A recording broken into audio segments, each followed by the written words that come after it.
Hello, you wonderful people, and welcome to another episode of Not Too Comic Book. This being your show, it's about TV shows that are adaptations of comic books. For today's episode, I'm going to talk about the season premiere of Resident Alien. A great season premiere. A lot of really interesting things went down in this episode, so let's break it down. Well, first and foremost, we're immediately picking up where the season 1 finale left off. I love that juxtaposition of not juxtaposition, but how they handle that situation where Harry and Max were in that car. I'm like, wait, what? I was like, did they come back to Earth?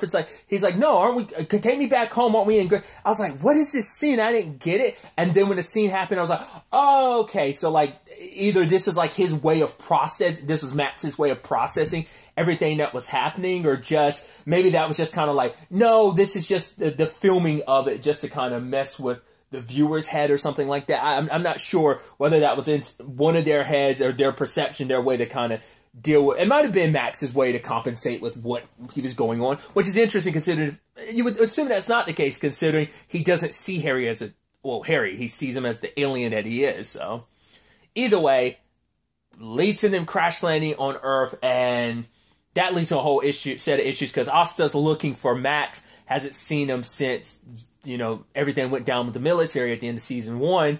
And it's she's like, I got to explain everything to his parents. And Dan's like, don't worry, I'm by your side. She's like, oh, I'm glad you're going with me. He's like, oh, what? No, I got exit. What are you talking about? It's like, no, I meant to be there with you spiritually and emotionally. I won't physically be there with you. So she goes over there ready to kind of pour her heart, be like, oh, I'm sorry, I have no idea where your son is. Oh, he's there. And this is the aftermath of everything for Ben and Kate. And they're doing that weird thing of oh, you want to be saved? Oh, yeah, I need to be saved. And it's and they're doing it in front of a friend and their son. You think you rein that back in. I love that that's the entire episode between them. It's this constant back and forth that they have of it awoken something in them where they're ooh, the violence, and just it's almost like someone who had to grow up and just relives their glory days in high school. It definitely seems like that's going to be a thing, because Kate and Ben had their issues, but this reignited the spark in their relationship. Question is, how long is that spark going to last before either one, they're going to have to do something else crazy to kind of get the blood pumping again, or will it end up being a situation of this will sustain them? I just don't think this should be the crux of your relationship, is thinking back to the point when you brutally beat up someone. You're defending yourself, sure, but they were super into it and they're so happy about it. It's because I was is that blood on the walls? They're yeah, we really messed him up. It's oh, you should have seen it. He was like an animal, blah, blah, blah, blah. It's wow. That's all kinds of disturbing. You defending yourself is one thing, but the fact that you're getting your rocks off to it, that makes it extremely weird. But I do love that it make Ben confident, because he's never been the most confident person. He's walking down the street just hey, hey. I love he was high-fiving that guy, and the guy just walks by. I'm okay. And he goes in the office and puts his boot on Mike's desk, and he's nah, you're going to show me some respect. And I love Mike is what's that on your boot? He's oh, this is what they call ass-kicking shoes or something. And he's okay, I'm going to draw tiny little penises on it or something like that. He's nah.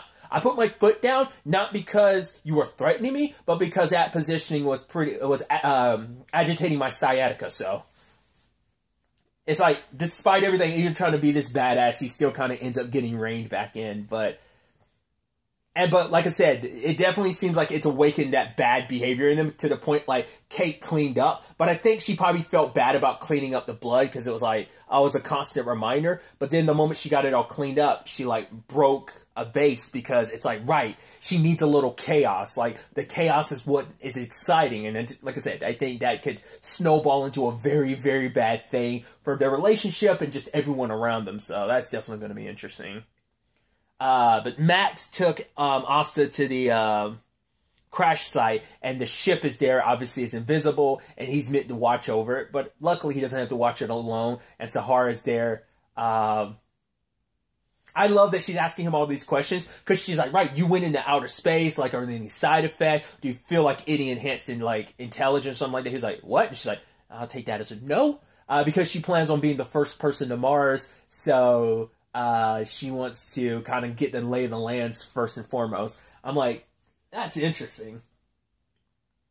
But aside from all of that, there's the Harry situation. Obviously waking up and being oh yeah, I'm this I'm an alien. I'm from this particular planet and stuff like that. And I love that the lady was like, the doctor, she was like joking, being like, yeah, oh, I have an uncle that's there. It's like, no, there's no way your bodies could actually live on my planet. Ha ha, she's so stupid. Ha, like, don't you, who else here agrees that she's so stupid? And he's the only one who raises his head. So, sadly, because of the concussion, his memory was a little jolted. Like, I don't know if he even really realized he was Harry anymore. At that point, he probably just, like, fully leaned into being the alien himself. But by the time Asta got there to check on him, his memory started blurring, and he started thinking that he was Jerry Orbach's character from Law and Order, which I thought was interesting. And he's just like, no, you're... of course, this hooker I know, and by the looks of things, you've been busy all night, which Asta was almost like, okay, that's super effed up of you to say. But looking after him, and knowing the way she could point him in the right directions to be like, oh, a murder case. I thought what she was going to do was reference Sam's situation. I thought that's what she was going to do, be the case. But it's like, no, she's trying to trigger memories in him. So she's like, right, using this as an excuse. And she's bringing up like Harry, like he was so annoying. He had to like he knew everything. Well, he did. But he also knew nothing. That's the beautiful thing. And it's like, yeah, but annoying and all that. And it's like, no, I didn't shtup him. He was like a child. And it's like, oh, that's like a class A felony or something like that. It's like, do I need to call Stabler and Benson? I'm like, hey, well, for one, I get it. Time frame wise, the memories of the episodes he watched. I mean, for Harry, those probably were current episodes. I don't know if he knew that those were like older episodes. Because like Law and Order, which interesting timing too, because like Law and Order, OG Law and Order is supposed to be coming back this year, so that was interesting. It was canceled back into like 2010.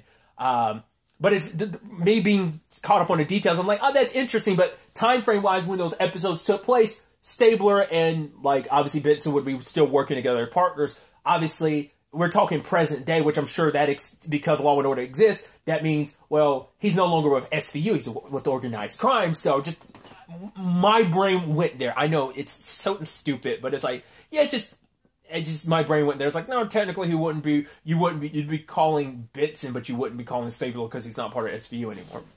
Tensions and all that aside. But Asta just wanted her friend back, you know? It's just kind of like, oh, like he was an old friend and everything. And she's like, you're an alien, this is who you are. And then 42, as we're referring to him as now, the octopus is voiced by Nathan Fillion. Because last season I was like, is that Nathan Fillion? I don't think I saw his name. I definitely saw his name in the opening credits. Here I was like, okay, so yeah, that definitely is him. It's so interesting because him being this octopus, for whatever reason in my head, it makes me think of Santa Clarita Diet, where he was Gary the zombie, where he was just like a zombie head, and he'd kind of be there, kind of be that. I wonder, is he going to serve kind of a similar role in this series to some extent? I don't know. Like, I think we're going to be seeing some more of him from time to time, so I think that's pretty interesting.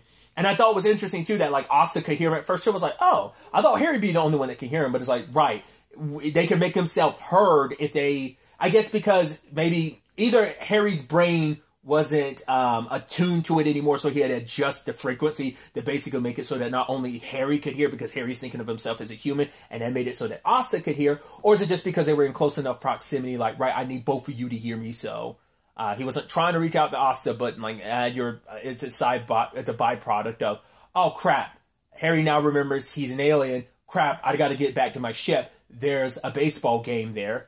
Also, I love that and her friend Judy, like, once again, I love her and Darcy's whole back and forth of, like, that, like, constantly, like, putting each other down, calling each other, like, slut and whore and all that. But then she knows, she's like, oh, did you get, she's like, oh, yeah, I just did that. Oh, my God, it's the same as yours, isn't it? It's like, oh, like, I guess it's, at first I was like, is she doing that because she's like, oh, I want to reclaim you as my bestie? Because truth be told, like, her bestie is Asta, but I'm wondering if she was like, no, we're besties too, like, I don't know what that was about. And it's just kind of like, Darcy's just almost like, oh, okay, sure, whatever. But I loved her in the baseball game, Harry catching the ball. And it's like, oh, the ball is off. Game is canceled. You can all go home. Oh, see, he suddenly fainted. None of the players, go home. Luckily, Asa cut off the lights. And so everything turned out okay. But Harry's ship doesn't work. So he has no choice. And I even love also being like, are you going to blow it up? Even and I was like, oh, is that what he's going to do? Because he can't leave the ship there because it's going to cause more trouble if people ultimately stumble upon it. Even if it is invisible, that's still going to lead to some issues. Especially knowing like the military's aware of his existence and they will find him. So, and they're going to be looking for him. So he has to destroy his ship. I wasn't expecting it to turn into water like that. That was pretty impressive. I was like, whoa. And then it turned into like those 4 balls. I even love later on. He's like, I had a pretty cool whip. Now all I have is alien balls.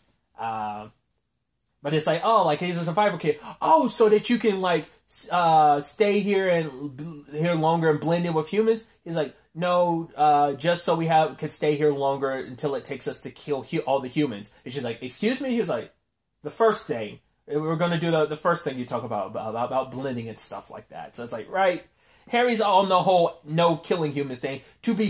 Sadly, it's only because of Asta that it's like, right, he doesn't want to kill all humans because it means killing Asta. So Asta's kind of put a kibosh on that, obviously, last season. But it's like, she's still the only buffer zone between, so he doesn't end up killing the rest of humanity. I did like the sit down he had with Dan, though, because Harry, and I like a lot of the voiceovers talking about like everything about humans. How the fact is that, I mean, he's like, right, my species is so more advanced than humans. We don't get caught up in emotions. We don't get road rage because, well, we don't have roads, but still. But he also talks about how humans have this tendency to, like, remember their failures. Like, they kind of, like, we have a tendency to drown in our own sorrow. We'll remember stuff that kind of make ourselves sad and we kind of have a hard time forgetting. And he's like, right, the human side of him won't let him forget his failure of, like, right, I was supposed to kill all the humans, and I didn't.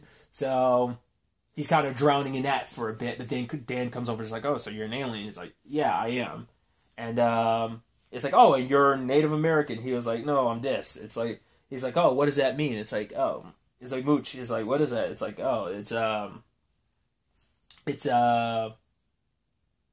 it means people, you know? So I thought that was kind of, he's like, oh, you can call me Dan. He's like, well, my name is pretty hard for humans, but you can just go, well, I forgot the sound he actually made. It was almost like a, you can call me that. He's like, I'll just call you Harry. He's like, sure thing, Dan. You know, so that was kind of nice. I even love when he goes back to his house, and obviously Max is so happy. It's, oh my God, I'm glad you're alive. He was like, oh, you suck because of you, my ship is destroyed. I'm stuck on this planet. I can't go home to my people. But he's like, at the end of the day, it's like, yeah, you say that, but you loved me. You know, it's like, you protected me. He's like, what? No, I didn't. He's like, yeah, I remember it. When the ship was crashing, you grabbed me and pulled me in and protected me. And he was like, yeah, you protected me like you were my dad. And he was just like, how dare you? Take that back. He's like, you're like my father. He's like, yes, I'm like your father. And he's like, and then he proceeds to spank him. He's like, this hurts me more than it hurts you. And just, he's like, oh, this is inappropriate. And Harry's like, you're inappropriate. But I love that because, once again, that whole knowing everything while knowing nothing, Max was able to get him with the whole, like, I know you are, but what am I? He's like, no, I said you're a jerk. I didn't say I was. I know you are, but what am I? He's like, no, are you not understanding what I'm saying? I'm calling you, not I, the jerk. And he's just, I know you are, but what am I? And it's just Harry's speechless for a bit. But he's like, yeah, you're like shit in a pocket. He's like, that doesn't make any sense. Yes, it does if you put shit in your pocket and sit on it. But then he goes in his room, and in that moment, the memories come back. He did protect Max. He's actually the one that brought Max out of the ship after the crash and laid him down. And he said this interesting thing where, like, humans, sometimes when something happens that kind of goes against who we are, we'll block it out a little bit. And in a way, his alien self not being able to fully come to terms with the human, that how human-like he's become, that he blocked out the memory of, he protected Max. He does care about him.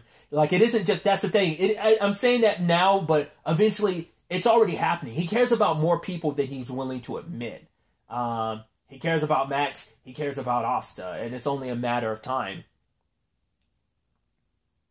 I do love that Asta came there to find him. Because when she saw the body, I was like... At first, I was like, wait, is that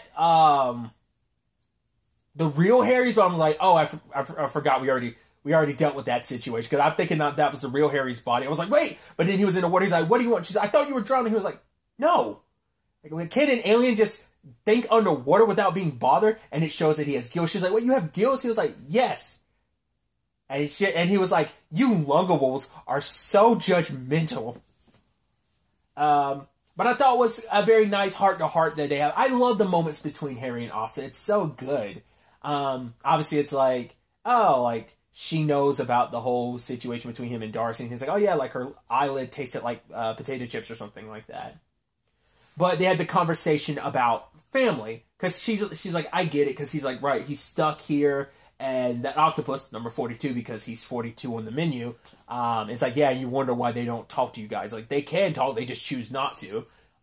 There are descendants, and so he's the closest thing I have to family, which obviously for Asta is like, right, you don't have to be related by blood to be family. And it's like, yeah, he's like Dan's family and Darcy's family. So I thought that was a really nice moment between them. Kind of implying like, yeah, they're becoming, family of sorts of their own. And I thought it was like a really touching moment between them. Because obviously it's like, what was it she was saying? She was referencing kind of like bad memories. And he was like, oh, like you with Jimmy. She was like, yeah, I tend to I try not to think about that. She did thank Darcy because she found out what Darcy and Jay did, and it's like, yeah, thank you. It's like, apparently Darcy's always been that. Like, anyone starts some shit with Asta, she'd always step up, or it's like, yeah, because like someone said something back in school, and Darcy immediately, like, Darcy's a heavy hitter, like, talk shit, get hit type of friend, and and also I'm sure considers herself very lucky to have a friend like that. So I love their interactions, even them riding on the bike together, and they're like, oh, like bringing out the beast, as Asta refers to it as. And obviously, like, I thought it was kind of neat too. It's like, oh, like, obviously Darcy's like, I should have figured you guys look so much alike that you and Jay would be like mom and daughter. But then it's also like, yeah, but you guys kind of get along so well, because I mean, obviously she heard about what they did with the Jimmy's cars, but it's like, yeah, personality wise they actually click very well. And I love this all came about because Ellen's like running her mouth, which I just saw. I'm blanking. It's like, I think it's Diana Bang. I just obviously most recently saw her on as Allison in Why the Last Man. Sad news came out about like every other network or streamer turned that down, so that's kind of a bummer. But hopefully get able to see more of her in this, because I really liked her as Alice. I mean, I just in general like Why the Last Man in general, but hopefully we get to see more of her in this, as she just pops in these little scenes here and there with like just like her remarks and everything. But nevertheless.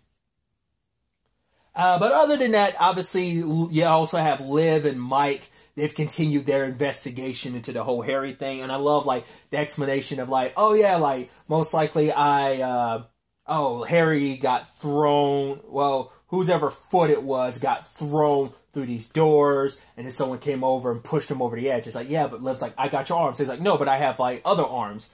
It's like, wait, oh, because an accomplice was like, no, like, because there was experimentation. I walked in on my dad and like grew other arms, and later on he's like, actually, I should get like six arms is better than 4. I'd be able to like wash my balls, my butt, and like also like do my pits at the same time. It's just like, I think I forgot what it was. Liv said. She was basically like, what a beautiful time to be alive, or something like that. And obviously, like, they're in a very good place after last season. So, but then he starts doing that thing with the coffee. He's like, no, both of these coffees are mine. She's like, oh, you're serious. And I think she kind of was worried too, like, oh, are we backpedaling a little bit? I thought we were in a good place. I thought they were too, until his dad visited him later. And it's like, right, he's like, I know what this day means to you. It's like, oh yeah, 6 years ago, lost someone very important to him. And it's like, he's like, yeah, buying another coffee. He's like, yeah, this is the most sentimental, like, the most emotions you will ever let anyone see you display. But basically, his dad was kind of getting him to kind of, like, find a way forward. And so later on, when he's with Liv, she's like, is this coffee mine? And he's like, yes, it is. And then when she's drinking, she's so happy. She's like, yeah, we're good. And, like, I love it. Because she really cares about Mike. She just wants his acceptance. She looks up to him, admires him, and stuff like that. So I just thought that was just a cute moment between them. I wonder if they're going to dive into that anymore, like what that was all about. Will they open it up to Liv about it? But like I said, we just see them further investigating Harry, so... Because there's still a lot from last season we haven't really tackled yet, knowing, like, Sam's murder. Like, we now know it was Harry, so... But the moment they find out it's Harry's foot, once the DNA comes back, that's going to get complicated. I forgot, they got rid of the foot, didn't it? Didn't Harry get the foot back and then dispose of it? I'm blanking on it. Obviously, they don't have enough to say it's Harry, but they have enough to be like... They have enough to, like, suspect him and stuff like that, so they're just keeping an eye on him, running the records on him, so I guess we're going to learn some stuff about Harry. I doubt we're going to get any more of his ex-wife. He pretty much kind of, like, made that kind of disappear that whole situation, like, Isabella, right? Kind of, like, he kind of put the nail in the coffin with that, but... We got one, like, when she was around, we got, like, a flashback of, like, her and Harry first meeting. So, maybe get some insight in some of those time frames of understanding, like, how Harry got to where he was to the point he committed murder. So, well, our Harry got to say, like, basically the universe has a funny way of working things around. It's like, right, while you were setting up to murder someone by poisoning them, you proceeded to, the universe found a way to get you back by basically having an alien come, brutally murder you, and then impersonate you. So, it's interesting. Some other elements are, Max. He suddenly has, like, a full hairy chest, and you're like, okay, so what the hell is that about? I guess coming in direct contact with Harry, maybe during the crash, it did something to him, like... Maybe, like, in an attempt to save his life, like, Harry did something in that moment, maybe intentionally or unintentionally, that's having major side effects on his body. Like, maybe it's altering his DNA to some shape or form. I was about to say, like, not unless it's that genetic thing that Max has that makes him see Harry for what he is. Like, not unless coming in full contact like that with Harry in that moment did something on that genetic level. Probably not. I'm most likely overthinking it. But... He's got the hair growing on his chest. There's also that field where Harry's ship turned into water. It seems like it is giving birth to some plant life there, which seems like that's set up for, like, oh, this is going to be, like, some big ramifications of some trouble's going to be on the way because of all of this. So, there's that. Obviously, Max is kind of like, Dad, why are you dressed like that? It's like, oh, me and your mom are playing dress up. And then, like, the moment she turns around, she's got a tail, and you're like, that's going to be all kinds of disturbing. Just, I'm sure Max is going to have to deal with that a lot going forward until they, I don't know, because I'm assuming things are going to get freakier and freakier. Real freaky naughty. I don't know why that's the one thing from that movie Dodgeball. I don't know why that line is the one I quote the most. Real freaky naughty. I don't know why. Regardless. Other than that, Harry does visit 42 again, and he's like, right, I need you to help me be more, you are the closest thing I have family, so I need you to help me be more like me and Alien, because I feel like I'm becoming more human. It's like, you don't have to worry about that, because they'll be dead soon enough. It's like, wait, what? It's like, yeah, like, you failed your mission, right? Obviously, they're going to send someone else to complete it. He's like, no, crap, no, okay, including Asta is like, yeah, she is human, so break me out of here. He breaks his family member out, and it's like, oh, run, you bastard, run. So there's that. And then we had Darcy going over to Ethan's place, and just like, oh, he hasn't been to work for 2 days.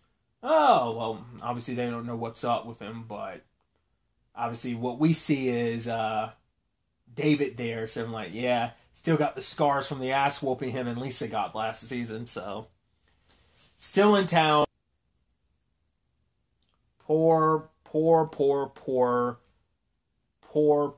dumb Ethan. Poor bastard. Especially now because Darcy kind of feels bad. She was probably trying to, like, rekindle things there, but it didn't. Sadly, isn't meant to be.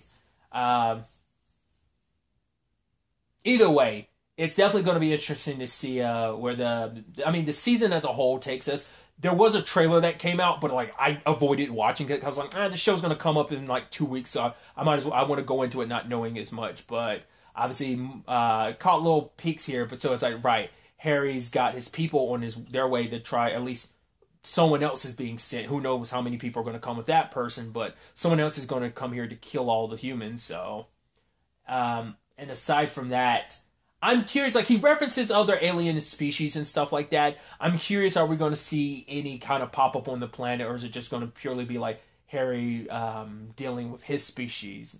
We'll ultimately have to wait and see. I'm so glad to have Resident Alien back, and I'm so excited to see where the season as a whole takes us, but also just where the next episode takes us with all of this. But really, that's all I'm going to talk about. So the next time we meet, be happy, be safe, live life to the fullest, and enjoy it. Good day, and goodbye.